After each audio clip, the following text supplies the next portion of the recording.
آج کے دانش کدے میں جو حضرات شرکت کر رہے ہیں اس میں ڈاکٹر سلیم الزمان صدیقی، جناب خالد احمد اسحاق اور ڈاکٹر بشارت علی ہیں۔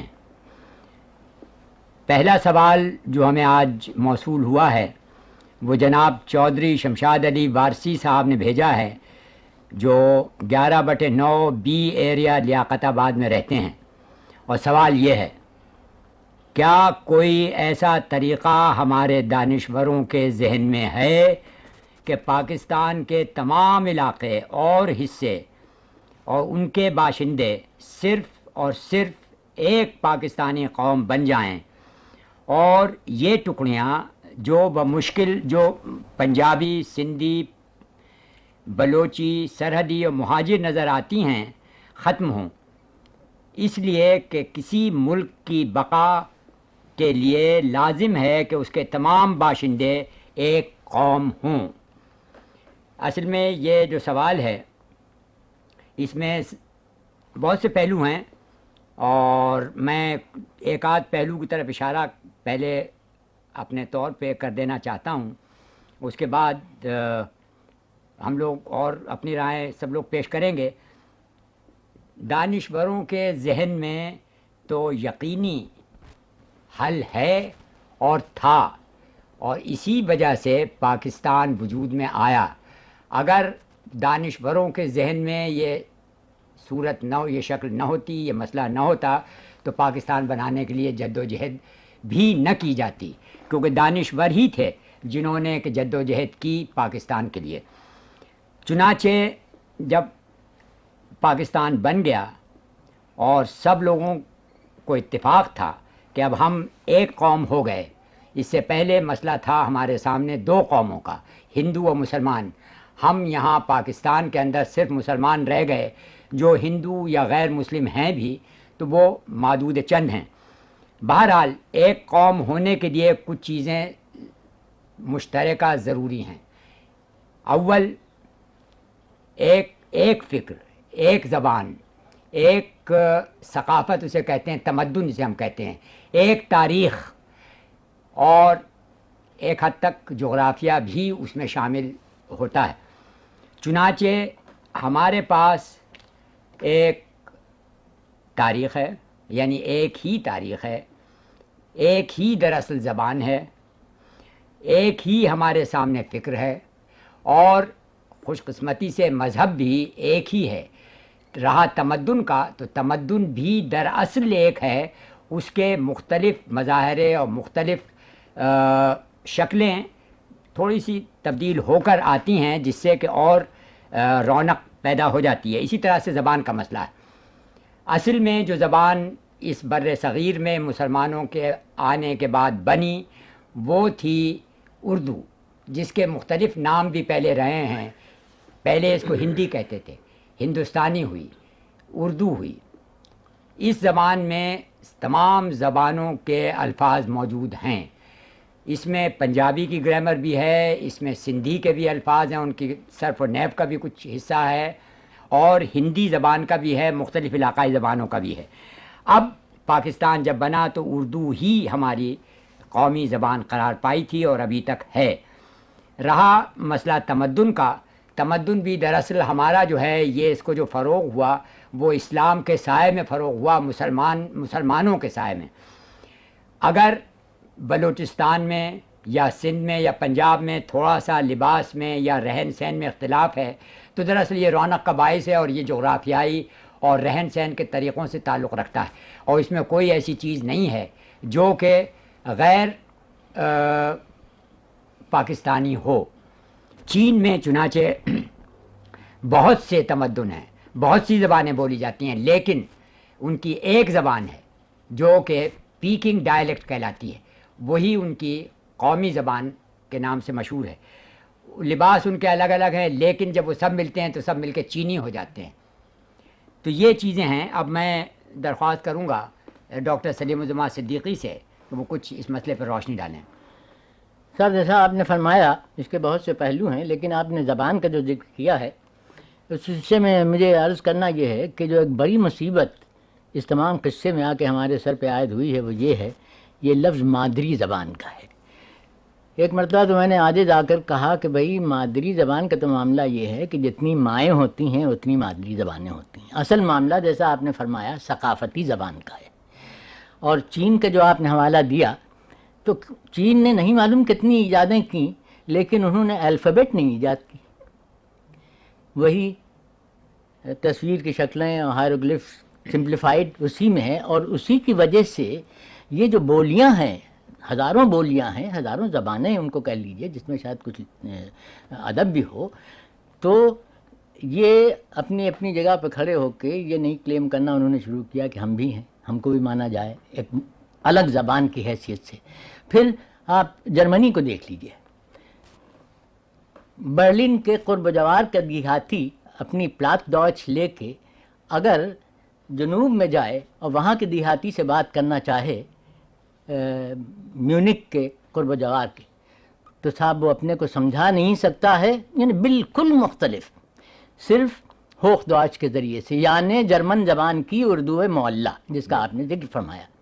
تو یہ زبانیں اس طرح سے ہر 20 میل پہ مختلف ہوتی جاتی ہیں۔ اصل معاملہ ثقافتی زبان کا ہے، لیکن ہماری یہ بات سمجھ میں نہیں آتی ہے۔ اب انڈونیزیا والوں نے کیا کیا، سماترا کے شمال میں جو زبان بولی جاتی ہے اس کو انہوں نے اپنے سر اوڑھ لیا، اور جاوا میں بالکل مختلف زبان ہوتی ہے، زبان یعنی ڈائلیکٹ جو ان کا ہے وہ بالکل مختلف ہے۔ تو اس طرح سے پھر ایک بات اور ہے، اتنا لمبا سوال یہ ہے، مجھے اس سلسلے میں یاد آتا ہے الڈوس ہکسلے نے ایپ اینڈ ایسنس میں آپ جانتے ہوں گے یہ بات کہی ہے کہ there are two great curses visited on mankind. One is nationalism and the other is progress. یعنی ایک تو یہ قومیت کا جو تخیل ہے یہ ایک عذاب ہے انسانی نسل پہ، اور دوسرا جس کو آپ ترقی کہتے ہیں، اس کے وجود یہ ہیں خاص طور سے قومیت کے سلسلے میں کہ یہ انسانوں کو ایک دوسرے سے الگ کرتے کرتے ٹرائبلزمس میں جا کے لے آتی ہے۔ تو ہمارا بھی یہی قصہ ہے کہ لاکھ کچھ پاکستان ان وجوہات کی بنا پہ بنا ہو جن کا آپ نے ذکر کیا ہے، لیکن بن جانے کے بعد پھر تو معاملہ ذرا دوسرا ہوتا ہے۔ پھر یہ تمام جو باتیں ہیں جن کا ابھی حوالہ دیا ہے میں نے، یہ در آتی ہیں اور آپس میں توڑ پھوڑ شروع ہوتی ہے۔ اس سے اتنا گھبرانا بھی نہیں چاہیے، یہ تو ہوتا ہی رہتا ہے۔ اب آپ خیال فرمائیے کہ 6 سال انگلستان برطانیہ کو ہوئے، لیکن اب بھی وہاں اس قسم کی چیزیں چلتی رہتی ہیں، اس سے اتنا پریشان ہونے کی میرے خیال میں گنجائش نہیں ہے۔ خالد زاغ صاحب کچھ کہنا چاہ رہے ہیں؟ دیکھیں، انگریزی میں ایک بڑا اچھا مقولہ ہے جس میں یہ کہا ہے کہ being a nation is taking part in a daily referendum to aspire together and to suffer together.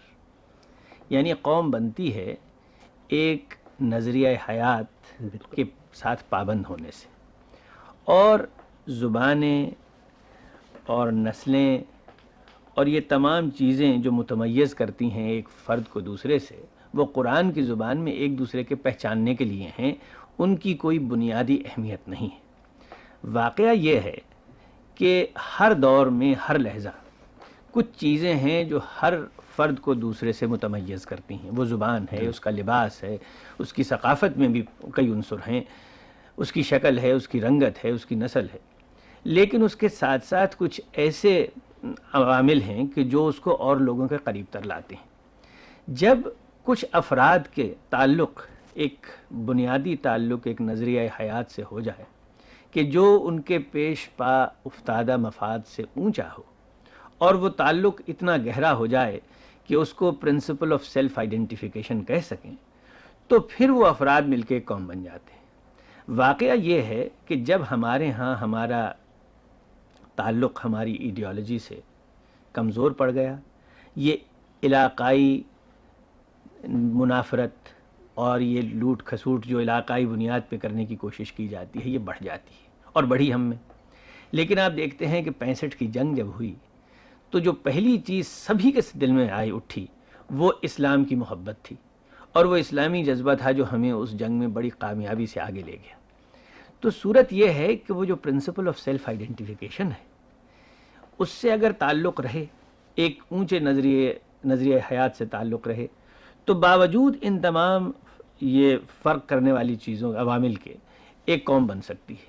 اب دانشوروں کے سامنے ایک پھر وہی مسئلہ ہے کہ کس طرح قوم کو یہ سمجھایا جائے کہ پیش پا افتادہ مفاد جو ہیں اگر ہم ان کے پیچھے لگ جائیں گے تو آخر کار یہ شیرازہ بکھر جائے گا اور ہمارے جو بڑے مفادات ہیں وہ اس میں ضائع ہو جائیں گے.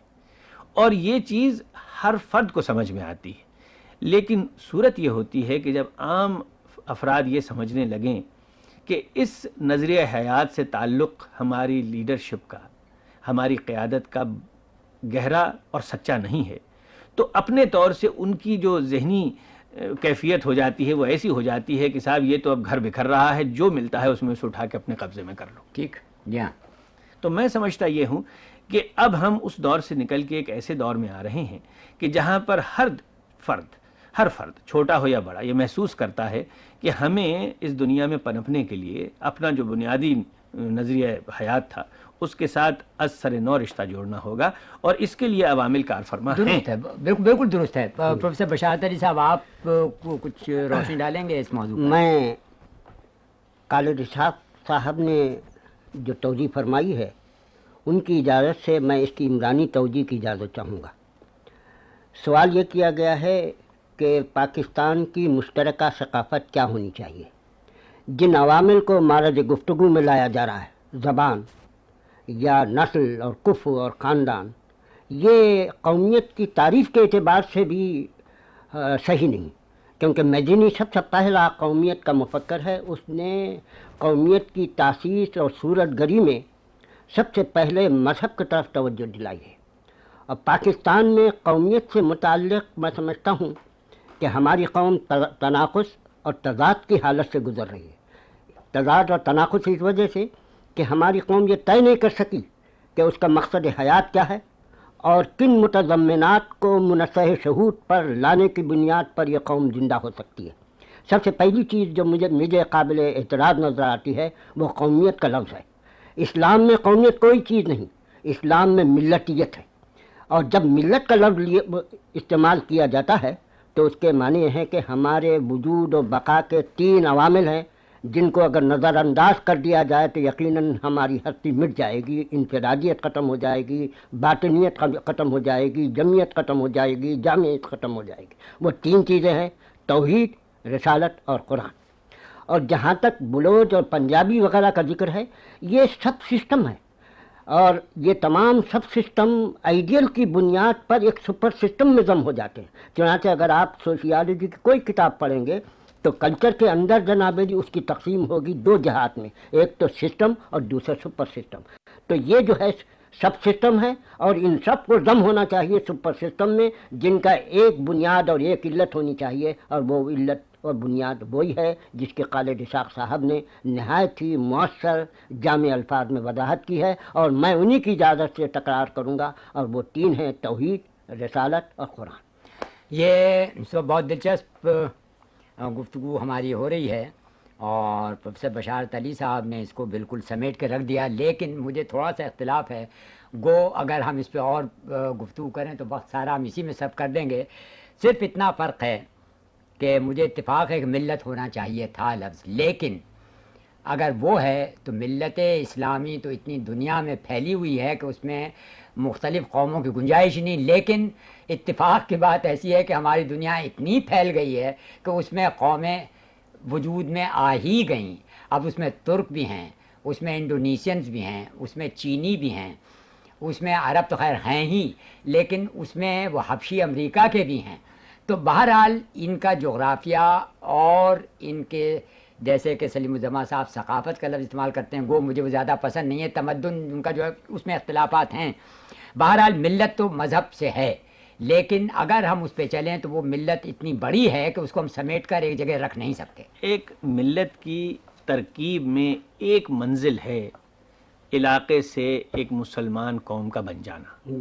درست، بالکل صحیح. اس درست، سے بس. زیادہ نہیں ہے. ہاں، تو بہرحال علاقے جو ہیں وہ اپنی جگہ ہیں، اور علاقوں پر جغرافیہ کا بڑا زبردست اثر، اور رہن سہن پر ان کے اثر ہے. مذہب پر کوئی اثر نہیں، مذہب پر اثر نہیں، لیکن رہن سہن سے جس کو کہ قومیت کا لفظ استعمال کیا گیا ہے رہن سہن سے، زبان سے، ان مشترکہ چیزوں سے بنتی ہے. بہرحال اب یہ تو بہت لمبی بحث ہے، بعد میں کسی وقت رہے گی. دوسرا سوال ایک اور ہمارے پاس آیا ہے، یہ سید فرید احمد شمسی صاحب جو ناظم آباد نمبر 4 میں رہتے ہیں، انہوں نے بھیجا ہے. کیا انسانی تخیل سائنسی تحقیق پر اثر انداز ہوتا ہے؟ دراصل یہ سوال ایسا ہے کہ اس میں تو جواب دینے کی گنجائش ہے ہی نہیں کہ اگر انسان کے پاس تخیل نہ ہو تو وہ نئی راہیں کبھی اس کو نظر ہی نہیں آئیں گی. جب دماغ رسا ہوتا ہے تو اسی وقت یہ چلتا ہے، اور رسا دماغ اسی وقت ہوتا ہے جبکہ اس کے پاس تخیل تھوڑا سا ہو. لیکن بہرحال اب ڈاکٹر سلیم الزماں صدیقی جیسے سائنٹسٹ بیٹھے ہوئے ہیں اس میں، اور خالد اسحاق صاحب بھی اور بشارت صاحب بھی جو سوشالوجی جانتے ہیں، شاید اس میں نئی کچھ راہیں پیدا کریں. صاحب جہاں تک اس سوال کے جواب کا معاملہ ہے وہ تو بہت مختصر ہوتا ہے، ہو سکتا ہے کہ ہاں میں ہوتا ہے جی. لیکن صورت یہ ہے کہ سائنس کی جو بنا پڑی یونانی تمدن کے دور میں دراصل، کیونکہ ٹیکنیک اور ٹیکنالوجیز جو ہیں یہ تو ہزاروں سال سے چلی آتی تھیں، لیکن ان سے جو مشاہدات مرتب ہوئے ان کی بنا پر اس زمانے میں سوال اس قسم کے اٹھنے شروع ہوئے کہ بھئی یہ سب جو ہوتا ہے تو یہ کیوں ہوتا ہے. اب یہ کیوں کی طرف جب چلے تب اس میں نظریات، عام نظریات ظہور پذیر ہوئے. پھر اس کے ساتھ ان نظریات کو مستحکم بنانے کے لیے، محکم کرنے کے لیے تجربات کرنے پڑے.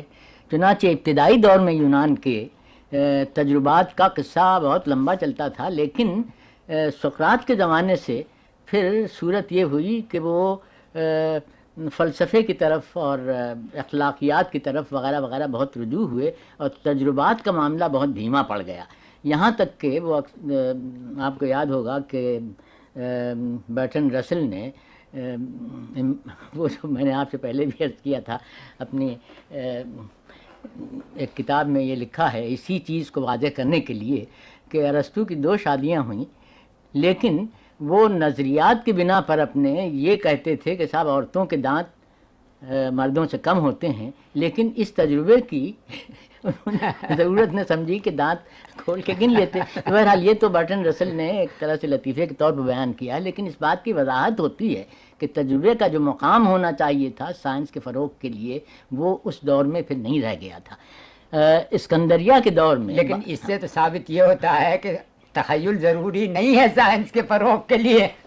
نہیں رات وہ نظریات کے ساتھ پھر بغیر تخلیقی عمل میں، بغیر تخیل کے تو 2 قدم آگے آدمی نہیں بڑھ سکتا ہے جی. اور وہ کوئی بھی تخلیقی عمل ہو اس کے اندر، چاہے وہ شعر و ادب اور فلسفے میں ہو، ہر جگہ یہ چھٹی سینس کی بھی کچھ ضرورت ہوتی ہے، وجدان کی بھی ضرورت ہوتی ہے. خالد صاحب سب سیدھی بات ہے کہ سائنسی تحقیق جسے ہم کہتے ہیں وہ اس فعل کا نام ہے کہ ایک علم کو مرتب کر دیا جاتا ہے، اور اس ترتیب دینے کے لیے اور مقدم اور مؤخر کی بات سمجھنے کے لیے آپ کو لامحالہ ایک ہائپوتھیسس بنانا پڑتی ہے.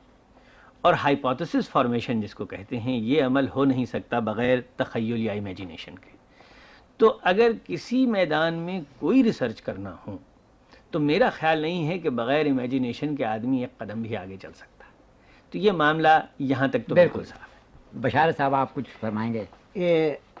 میں اپنے ارباب بست و کشاد سے تھوڑا سا انحراف کرتے ہوئے اس سوال کا مفہوم جو میں نے سمجھا ہے وہ یہ ہے کہ طالب علم یا صاحب سوال یہ دریافت کرنا چاہتے ہیں کہ سائنٹیفک تحقیقات کے لیے اگر تخیل ضروری ہے تو اس تخیل کے حاصل کرنے کے لیے کن متضمنات اور کن شرائط کو پورا کرنا. سب سے پہلی چیز یہ ہے میرے نزدیک قرآن نے جو کہا ہے سمع بصر و فواد، اور اس کے بعد اس کی توضیح کرتے ہوئے قرآن کہتا ہے کہ آیات کونیہ کی تذکیر. تو اس سے مراد یہ ہے کہ ایک محقق میں، ایک طالب علم میں ایک سائنٹیفک ایٹیٹیوڈ پیدا کیا جائے. جب تک اس کی آبیاری سائنسی مسائل پر غور و تدبر و تفکر کی نہ ہو، اس وقت تک نہ اس میں تخیل پیدا ہو سکتا ہے، نہ وہ قیاسات قائم کر سکتا ہے، نہ بدیہات قائم کر سکتا ہے. تو سب سے پہلی چیز قرآن کے زاویہ نگاہ سے یہ ہے کہ اگر کسی کو سائنٹیفک حیثیت سے معاشرے کے لیے مفید اور کامیاب بنانا ہے تو سب سے پہلے اس کو جناب علی سائنس کی تعلیم دینی چاہیے، ان میں سائنس کے مسائل کے سمجھنے کی صلاحیت ہونی چاہیے، پھر سما بسر و فوات سے کام لے کر وہ سائنسی مسائل کی تحقیق کی طرف قدم بڑھائے۔ بہرحال ہم نے تو اس وقت اس سوال کو میں اس میں بہت کچھ مجھے اور کہنا ضرور ہوتا ہے، آپ- لیکن وقت نہیں نہیں، میں نے کہا ہم نے تو اس سوال کو جی ہاں۔ بہت اونچے مرتبے پہ لے جا کر اور دانش بری سے غور کیا ہے، لیکن ایک ذرا سی بات آتی ہے کہ اس سوال سے تو یہ اندازہ ہوتا ہے کہ جیسے کہ پاکستان میں ہمارے ہاں کے جو کام کرنے والے جو لیبر کہلاتی ہے، بغیر تخیل کے وہ آ جاتے ہیں اور ان کے ہاتھ میں آپ کوئی بھی مشینری دے دیں تو بجائے اس کے اس کو درست کریں وہ توڑ تاڑ کے رکھ دیتے ہیں، اسے برباد کر دیتے ہیں۔ تو اس لیے تخیل کی ضرورت میرے خیال میں بہت لازمی ہے سائنٹیفک تحقیق کے لیے، نہیں تو وہی مسئلہ ہو جائے گا کہ سیکھ نہ دیجیے باندرا کے گھر بہے کا جائے۔ نہیں، بہرحال، گزارش یہ ہے کہ ایٹیٹیوڈ آف مائنڈ جب تک نہ ہو تخیل کیسے پیدا ہو؟ درست ہے وہ تو پھر مسئلہ میں نے کہا نا، ہم تو اس کو بہت اونچے لیول پہ لے جا کے ہم نے بات کی۔ ایک آخری سوال ہمارے پاس ہے جو جناب فہیم انصار صاحب نے صدر کراچی سے بھیجا ہے، اور سوال یہ ہے، ہمارے ملک میں لکھا تو ہے مخرب اخلاق، میرے خیال میں مخرب کوئی لفظ اردو کا بنتا نہیں، مخرب ہوگا جیسے خالد صاحب کہہ رہے تھے، لیکن مخرب بھی بننے کے بعد کچھ چولیں اس کی اردو زبان میں بیٹھتی نہیں۔ بہرحال سوال یہی ہے، ہمارے ملک میں مخرب اخلاق رسالوں اور ناولوں کا رجحان زور پکڑ رہا ہے، آپ کے خیال میں یہ کس حد تک خطرناک صورت اختیار کر چکا ہے؟ اگر آپ مجھ سے پوچھیں تو میں یہ عرض کروں گا کہ دراصل کچھ اور ہے ہی نہیں ہمارے پاس سوائے ایسے رسالوں کے جو کہ جس کو کہ انگریزی زبان میں اسکینڈل کہتے ہیں وہ پیش کریں، یا سطحی چیزوں کے بارے میں کچھ لکھ دیں۔ ناول ہم کو لکھنے آئے نہیں ابھی تک، چونکہ وہ ہمارے پس منظر میں نہیں ہے، ہماری میراث میں نہیں ہے ناول نگاری، تو چنانچہ یہی ہم پڑھتے رہتے ہیں۔ اس وجہ سے یہ اس حد تک خطرناک ہو گیا ہے جیسے کہ نیم حکیم خطرہ جان ہوتا ہے۔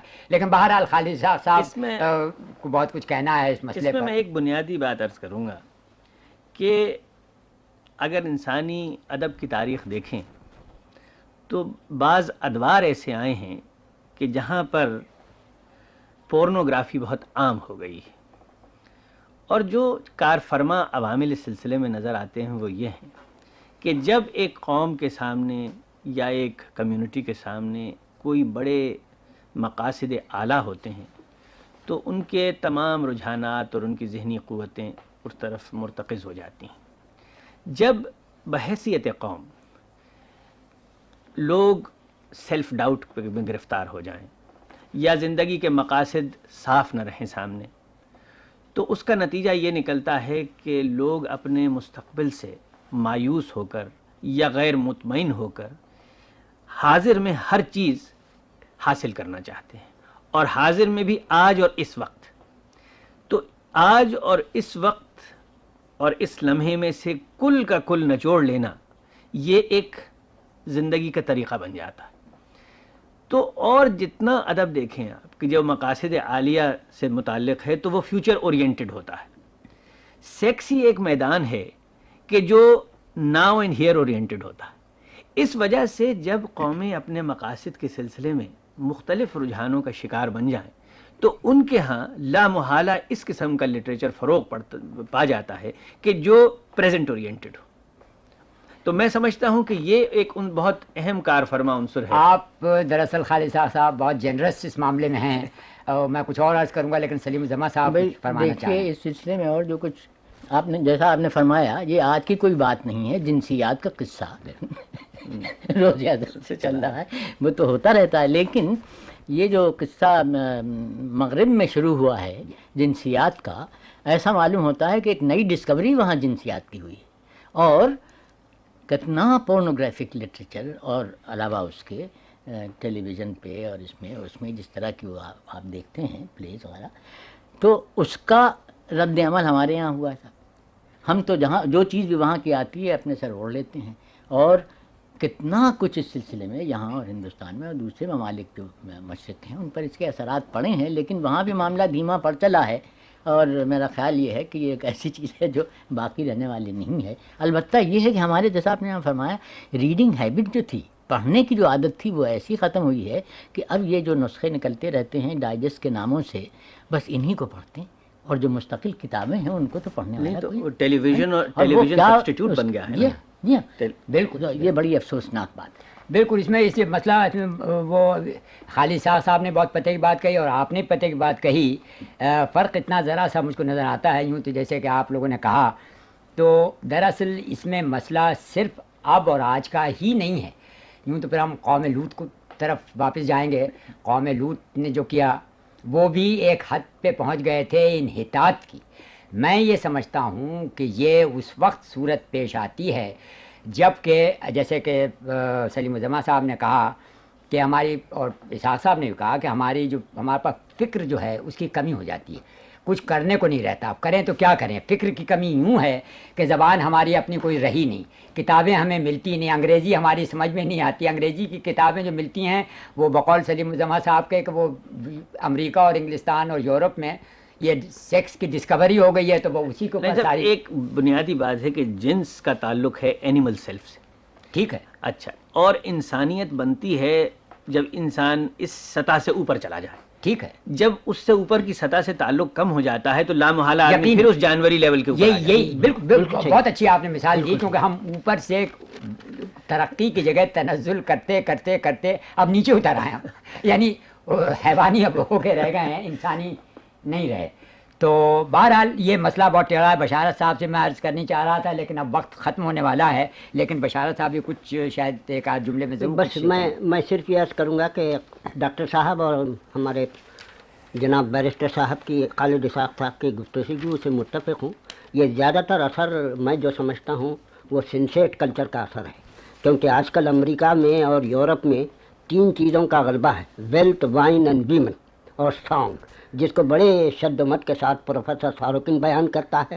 اور یہ اثر جو ہے پروفیسر سکین نے اپنی کتاب لٹریری ٹیسٹ میں اسی متضمنات کو لا کر کہتا ہے کہ اگر جناب علی اس ٹیسٹ کو بدلنا ہے تو اس کی صورت یہ ہے کہ بائبل کو زندہ کیا جائے. میں چاہتا ہوں کہ قرآن کو زندہ کیا جائے. میں بہت مشکور ہوں آپ لوگوں کا، اور بہت دلچسپ گفتگو رہی.